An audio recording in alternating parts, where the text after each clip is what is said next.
नमस्कार, आप देख रहे हैं एफएम न्यूज़ और मैं हूं आपके साथ अब्दुल समद। बुलेटिन की शुरुआत करेंगे हमारा यूपी की अहम खबरों के साथ। बुलंदशहर में आज प्रधानमंत्री नरेंद्र मोदी की रैली है, जिसमें प्रधानमंत्री नरेंद्र मोदी चुनावी शनखनात करेंगे। लोकसभा की अधिसूचना से पहले तैयारियों में बीजेपी जुटी हुई है। देश भर में कई बड़ी रैली और रोड शो करेंगे प्रधानमंत्री नरेंद्र मोदी। 3 रैलियां उत्तर प्रदेश में होंगी और 400 पार का लक्ष्य है। ब्रज और पश्चिम क्षेत्र की रैली का बुलंदशहर में आयोजन। गोरखपुर काशी क्षेत्र की रैली आजमगढ़ होगी। अवध और कानपुर क्षेत्र की रैली लखनऊ में प्रस्तावित है। तो अयोध्या में श्री राम लला के प्राण प्रतिष्ठा के बाद प्रधानमंत्री नरेंद्र मोदी आज से मिशन 2024 के लिए चुनावी रैलियों का शनखनात करेंगे। पीएम मोदी यूपी के बुलंदशहर में लोकसभा चुनाव से पूर्व की पहली चुनावी रैली को संबोधित करेंगे। आपको बता दें कि पीएम मोदी लोकसभा चुनाव की अधिसूचना जारी होने से पहले देश भर में चुनावी रैलियां और रोड शो का एक चरण पूरा करेंगे, जिसमें यूपी में भी 3 रैलियां करेंगे। ब्रज और पश्चिमी क्षेत्र की रैली का आयोजन बुलंदशहर में रखा गया है। वहीं आगामी दिनों में गोरखपुर और काशी क्षेत्र की रैली, आजमगढ़ और अवध और कानपुर क्षेत्र की रैली लखनऊ में प्रस्तावित है। पार्टी ने तय रणनीति के तहत अलीगढ़ में प्रस्तावित रैली का स्थान बदलकर बुलंदशहर किया है। बुलंदशहर लोकसभा क्षेत्र अनुसूचित जाति के लिए आरक्षित है। मोदी चुनावी रैली की शुरुआत दलित बहुल सीट से कर रहे हैं। इसके जरिए दलित वोट बैंक साधने के साथ पश्चिम में बसपा के वोट बैंक में सेंध लगाने का प्रयास है।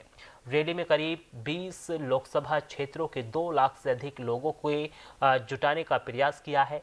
पार्टी सूत्रों के मुताबिक चुनाव की अधिकृत घोषणा से पहले देश भर में पीएम मोदी, गृह मंत्री अमित शाह, पार्टी के अध्यक्ष जेपी नड्डा सहित अन्य नेताओं की रैलियों का एक चरण पूरा होने से पार्टियों को देश में मिशन 400 पार और यूपी में लक्ष्य 80 को पूरा करने में मदद मिलेगी।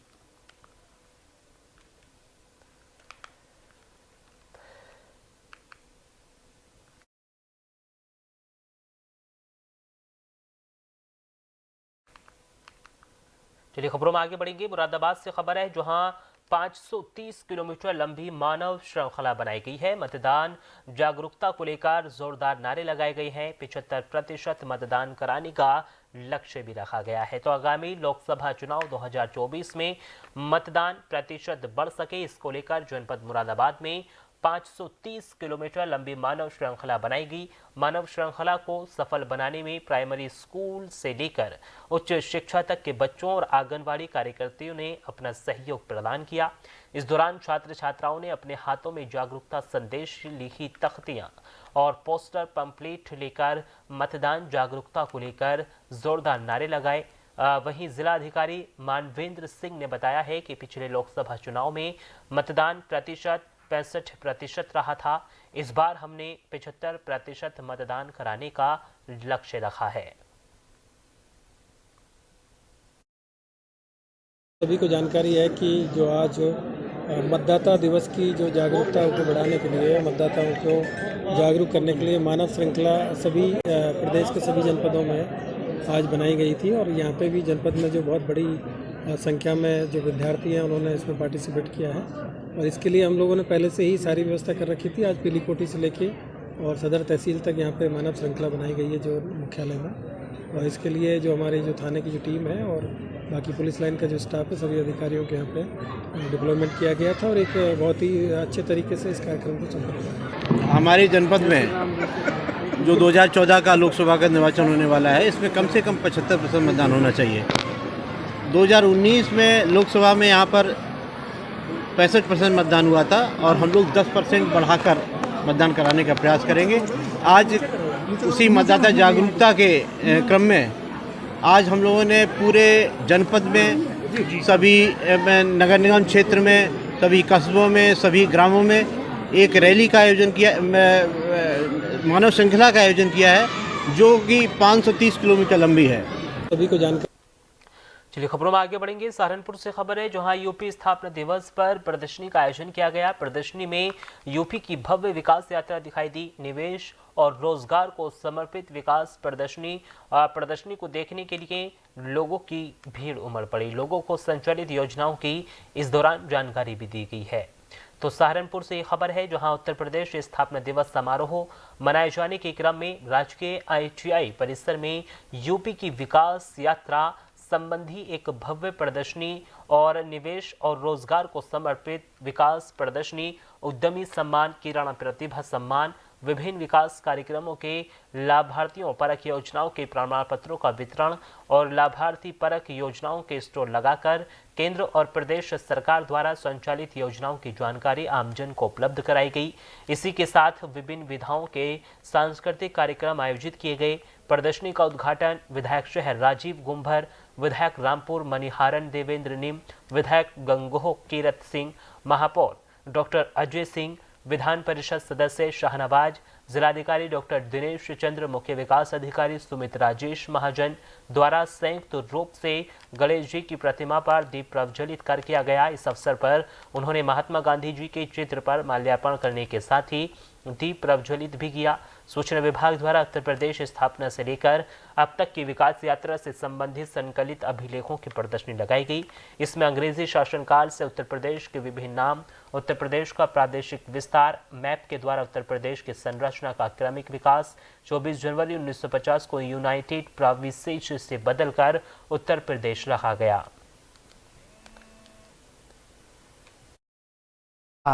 उत्तर प्रदेश दिवस 24 जनवरी से लगातार मनाया जाता है। उत्तर प्रदेश की, जैसे आपको मालूम है, देश की अगर देखा जाए 1700 सदी से ही देखा जाए, जबकि विभिन्न भागों में बटा था और धीरे धीरे करके आपने देखा कि आज़ादी के बाद उत्तर प्रदेश ने अपना स्थान लिया और लगातार विकास में आगे बढ़ता जा रहा है। उत्तर प्रदेश आज देश का सबसे अच्छा प्रदेश बन के आगे उभरा है।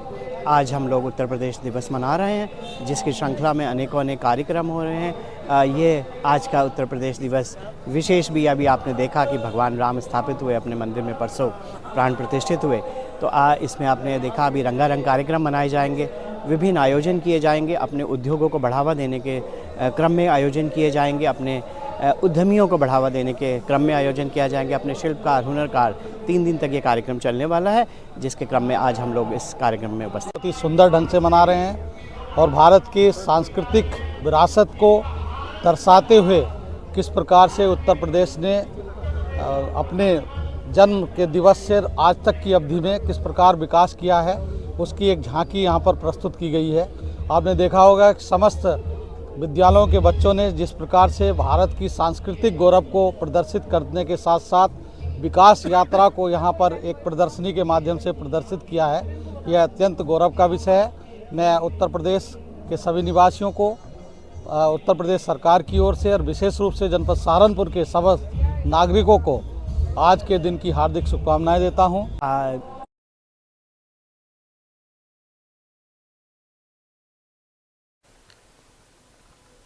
बांदा में 75वीं गणतंत्र दिवस की पूर्व संध्या पर पुलिस लाइन में परेड का आयोजन किया गया। पुलिस अधीक्षक अंकुर अग्रवाल की अगुवाई में ये आयोजन किया गया। 4 क्षेत्राधिकारी और 10 सब इंस्पेक्टरों सहित सैकड़ों पुलिसकर्मी वहां पर मौजूद रहे। गणतंत्र दिवस से पहले फाइनल रिहर्सल किया गया। इस दौरान कमिश्नर BK त्रिपाठी, जिलाधिकारी दुर्गा शक्ति, नागपाल, DIG अजय कुमार भी मौजूद रहे।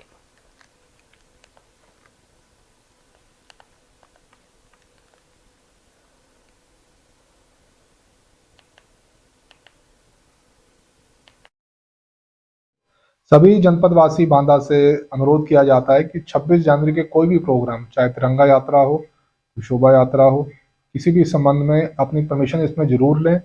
सिटी मजिस्ट्रेट साहब के यहाँ पे आप एप्लीकेशन दे सकते हैं, संबंधित थाने पे एप्लीकेशन दे सकते हैं, SDM ऑफिस में एप्लीकेशन दे सकते हैं और प्रशासन एवं पुलिस द्वारा इसमें जल्द से जल्द परमिशन आपको प्रदान की जाएगी।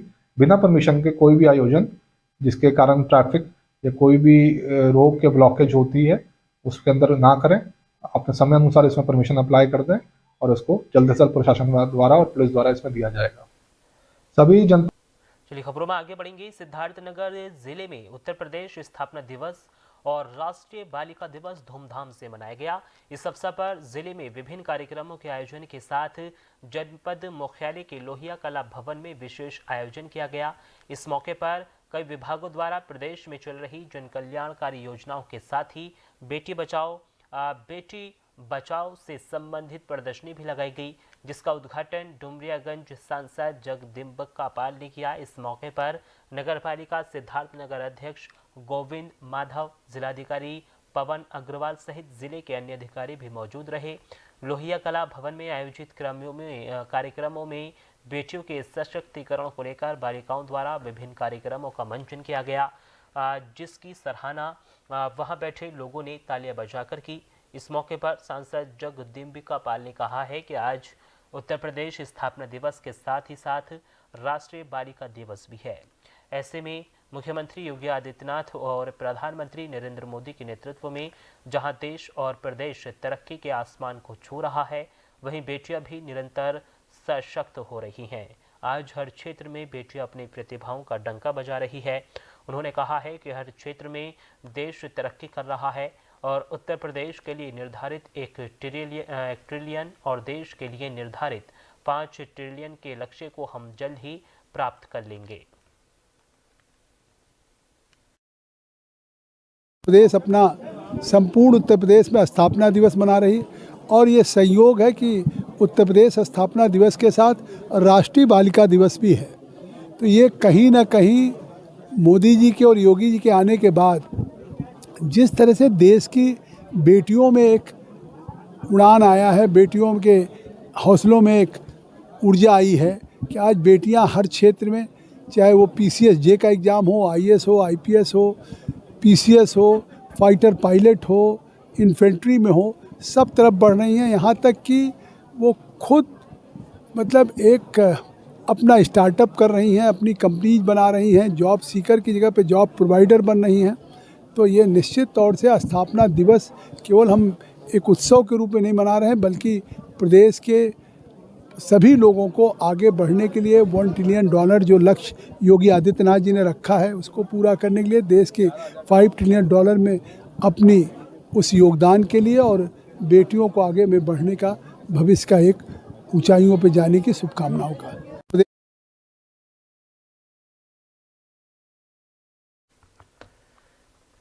चलिए खबरों में आगे बढ़ेंगे। मुजफ्फरनगर से खबर है, जहां मुजफ्फरनगर पुलिस और गोकशों के बीच मुठभेड़ हुई है। मुठभेड़ में गोकश उस्मान को पैर में गोली लगी है। मुठभेड़ में एक गोकश जंगलों में फरार हो गया है। गोकश से स्कूटी, तमंचा और कारतूस भी बरामद किया गया है। जिंदा गौवंश और कटान के उपकरण भी बरामद किए गए हैं। घायल गोकश उस्मान पर बताया जा रहा है कि 14 मुकदमे दर्ज हैं। रत्नीपुरी थाने के भनवाड़ा मार्ग पर यह मुठभेड़ हुई है। तो मुठभेड़ के दौरान पुलिस और गोकश के बीच मुठभेड़ हुई है और मुठभेड़ के दौरान पुलिस ने गोकश को गिरफ्तार कर लिया है। बताया जा रहा है कि गोकश मौके का फायदा उठाकर जंगल के रास्तों से फरार हो गया है, जिसकी तलाश के लिए पुलिस टीम का भी गठन कर दिया गया है और जिस आरोपी को मुठभेड़ के दौरान गिरफ्तार किया गया है, उसके इलाज के लिए अस्पताल में भर्ती कराया गया है। बताया जा रहा है कि इस गोकशी के अपराधी पर 14 मुकदमे दर्ज हैं। फिलहाल इस आरोपी को पुलिस ने गिरफ्तार कर लिया है और आगे की कार्यवाही शुरू कर दी है।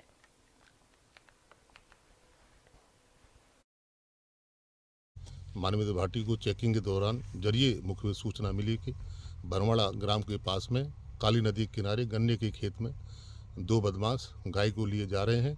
इस सूचना पर तुरंत मानवीय भाटी पुलिस फोर्स के साथ मौके पहुंचे तो देखा गन्ने के किनारे एक गाय खड़ी है और एक स्कूटी के साथ 2 बदमाश हैं। पुलिस को देख करके उक्त दोनों बदमाशों ने फायरिंग शुरू कर दी और जवाबी पुलिस की फायरिंग में एक बदमाश की गोली लगी और दूसरा बदमाश कोहरा और रात के अंधेरे का फ़ायदा लेते हुए वो गन्ने के खेत में भाग गया और जिसके पैर में गोली लगी है उस घायल बदमाश का नाम उस्मान उर्फ छंगा है, जो नगला का रहने वाला है। पूछताछ में पता चला कि उसके पास गौवध के करीब 1 दर्जन करीब मुकदमे हैं। उसके पास से बरामद में एक स्कूटी, एक जिंदा गाय और काटने उपकरण बरामद हुए हैं। मानवीय भाटी को चेकिंग के दौरान चलिए खबरों में आगे बढ़ेंगे। अयोध्या के रामलला मंदिर के प्राण प्रतिष्ठा के बाद प्रधानमंत्री नरेंद्र मोदी ने 11 दिनों का अपना व्रत तोड़ा। उनका व्रत स्वामी गोविंद गिरी ने तोड़वाया। श्री राम जन्मभूमि तीर्थ क्षेत्र ट्रस्ट के कोषाध्यक्ष स्वामी गोविंद गिरी ने अपने संबोधन में बताया कि प्रधानमंत्री ने कैसे भगवान की प्राण प्रतिष्ठा के लिए कैसे कठिन व्रत रखा था। अब आपको सुनवाते हैं क्या कुछ कहा है स्वामी गोविंद गिरी ने।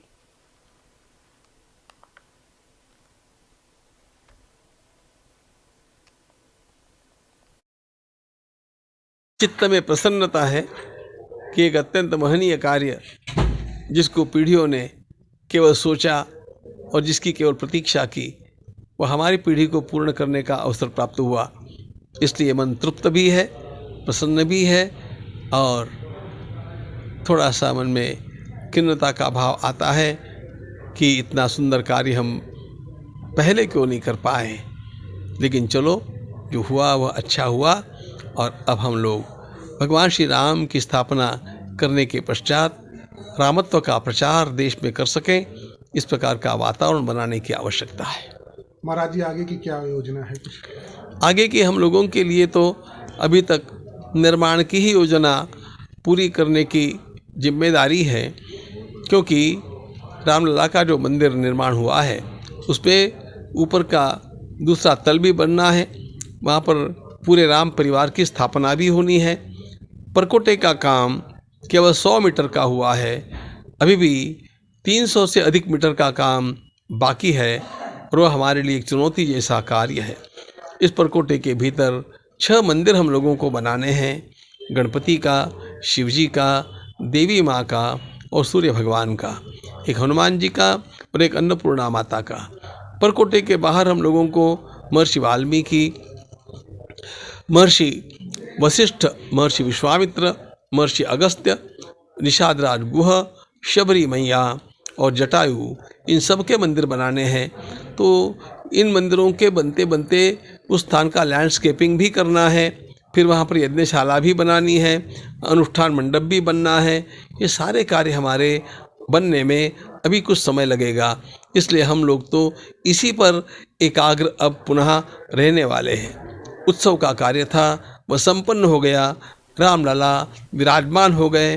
अब हम उनकी सेवा में इन कामों को पूर्ण करने के लिए तल्लीन रहेंगे। चित्त में अयोध्या में राम मंदिर में रामलला की प्राण प्रतिष्ठा हो चुकी है। अब नए राम मंदिर में विराजमान रामलला के दर्शन 23 जनवरी यानी मंगलवार से आम लोग भी कर सकते हैं और उन्होंने कर भी दिया है, क्योंकि टेंट से महल में पहुंचे भगवान राम के दर्शन कराने को श्रद्धालु बेहद लयलित हैं।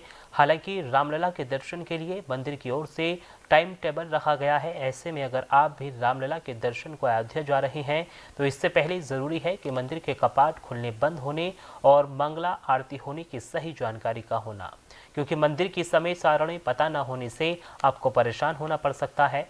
आइए जान लेते हैं मंदिर के कपाट खुलने बंद होने, मंगला आरती, श्रृंगार आरती और भोग आरती का सही समय।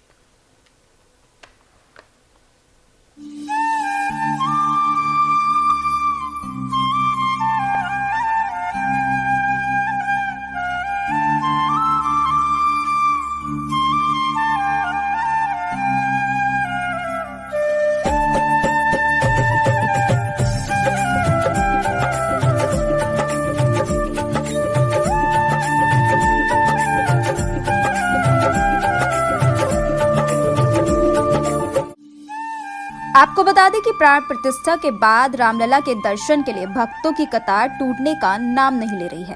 पहले दिन जहां 5 लाख से अधिक भक्तों ने अपने आराध्य के दर्शन किए, तो वहीं बुधवार की सुबह भी 20,000 से अधिक भक्त दर्शन की कतार में लगे नजर आए। सुबह मंदिर के कपाट खुलने से पहले ही एंट्री गेट के बाहर 1 किलोमीटर से भी लंबी कतारें नजर आईं। गनीमत रही कि पुलिस और मंदिर प्रबंधन के लोग सुबह से ही सक्रिय नजर आए। वहीं उत्तर प्रदेश के डीजी प्रशांत कुमार ने बताया कि प्रमुख गृह सचिव और मुझे यहां व्यवस्थाओं को देखने के लिए भेजा गया है। हमने भीड़ प्रबंधन के लिए कतार प्रणाली में सुधार किया है। साथ ही राम मंदिर में प्रबंधन पर उत्तर प्रदेश के मुख्य सचिव गृह संजय प्रसाद ने बताया कि मुख्यमंत्री स्वयं कल अयोध्या आए थे। अधिकारियों के साथ एक बैठक की गई और रणनीति बनाई गई कि मंदिरों में कतारों की व्यवस्था कैसे बेहतर की जाए। साथ ही मुख्यमंत्री योगी ने अयोध्या धाम में दर्शनार्थियों की व्यवस्था को लेकर समीक्षा की और दिशा निर्देश दिए। साथ ही कहा कि कतारबद्ध कर सबको कराएं दर्शन, न लगे भीड़। योगी आदित्यनाथ ने जारी किए दिशा निर्देश। हर राम भक्त को रामलला का सुगम दर्शन कराना हमारा कर्तव्य है। कतारबद्ध कर सबको कराएं दर्शन, न लगे भीड़। पेयजल, व्हीलचेयर, जूट मेटिंग, अलाव का इंतजाम, श्रद्धालु को गंतव्य तक पहुंचाने के हों पर्याप्त परिवहन साधन। यहाँ सभी लोग यहाँ पे मौजूद हैं और मैं और हमारे प्रमुख सचिव गृह यहाँ खुद व्यवस्थाओं को देखने के लिए भेजे गए हैं शासन के द्वारा। यहाँ सुचारू रूप से दर्शन प्रारंभ हो गया है। कुछ चेंजेस किए गए नहीं, आज क्राउड मैनेजमेंट के लिए हम लोगों ने क्यू सिस्टम को और इम्प्रूव किया है और पूरे चैनल बना दिए गए हैं, जिसके तरफ से लोग जा रहे हैं लगातार और अबाधित तरीके से, सुचारूपूर्ण तरीके से। बड़ी संख्या में श्रद्धालु आए थे। इतनी बड़ी संख्या थी कि बहुत सारे लोगों को जो है थोड़ा सा दर्शन में थोड़ा समय लगा था। तो उसके लिए माननीय मुख्यमंत्री जी स्वयं अयोध्या कल आए थे। सभी अधिकारियों, ट्रस्ट के पदाधिकारियों के साथ एक बैठक की गई और एक रणनीति बनाई गई कि इसको कैसे इस जो है क्यू जो है उससे कैसे निजात पाया जाए। तो वो उसके लिए व्यवस्था की गई। आप खुद देख सकते हैं यहाँ पे बैरिकेडिंग की गई है, 4 रोज बनाए गए हैं, पब्लिक फैसिलिटेशन सेंटर चालू कराया गया है। तो उन सब की बदौलत जो है यहाँ पे आप देख सकते हैं कहीं कोई जाम नहीं है और कहीं किसी श्रद्धालु को किसी तरह की कोई असुविधा नहीं हो रही है। जो कल के बारे में बता सकता हूँ, हमारा अनुमान है कि 4.5 लाख लोगों ने दर्शन किया है। आज सुबह 7 बजे से लगातार दर्शन जारी है। अब संख्या तो दिन समाप्त होने पर ही पता चलेगा। धन्यवाद। नहीं, सरकार के ये निर्देश हैं कि हर वो व्यवस्था सुनिश्चित की जाए जिससे किसी भी श्रद्धालु को किसी तरह की कोई असुविधा न हो। हम उसी दिशा में काम कर रहे हैं। अयोध्या में राम भक्तों की भीड़ को देखते हुए रामलला ने अपने आराम के समय में कटौती की है। अब भगवान भक्तों की भीड़ को देखते हुए 11 घंटे की जगह लगातार 15 घंटे तक उपलब्ध रहेंगे। राम मंदिर में पहले रामलला के दर्शन पूजन के लिए समय सारणी निर्धारित की गई थी। व्यवस्था थी कि सुबह 4 बजे रामलला जागेंगे। उसके बाद उनका स्नान, ध्यान और श्रृंगार आरती की जाएगी। इसके बाद रामलला सुबह 8 बजे से शाम को 7 बजे तक भक्तों को दर्शन देंगे। इसमें भी दोपहर के वक्त भोग प्रसाद के लिए कपाट बंद करने का प्रावधान किया गया था। यदि आप राम मंदिर की आरती में शामिल होना चाहते हैं तो इसके लिए आपको श्री राम मंदिर तीर्थ क्षेत्र ट्रस्ट से मिलना होगा। आपको बता दें कि उसके लिए आपको पास लेने होंगे, साथ ही ये पास फ्री होंगे। पास की बुकिंग आप ऑनलाइन और ऑफलाइन दोनों तरीकों से कर सकते हैं।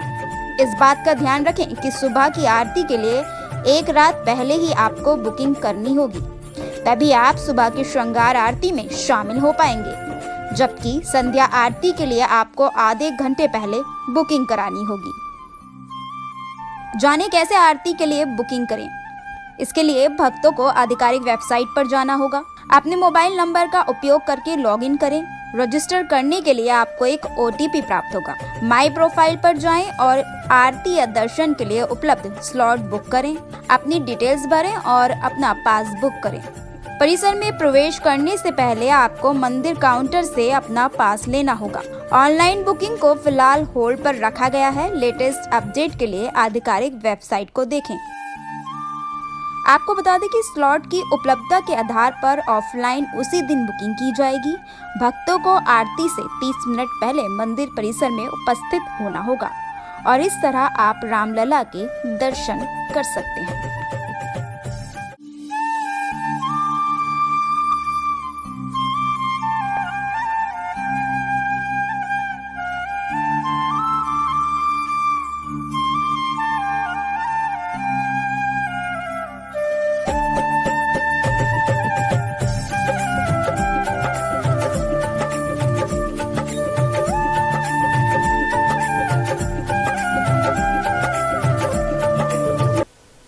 और फिलहाल इस बुलेटिन में सिर्फ इतना ही। देश और दुनिया की तमाम बड़ी खबरों के लिए बने रहिए FM न्यूज़ के साथ। नमस्कार।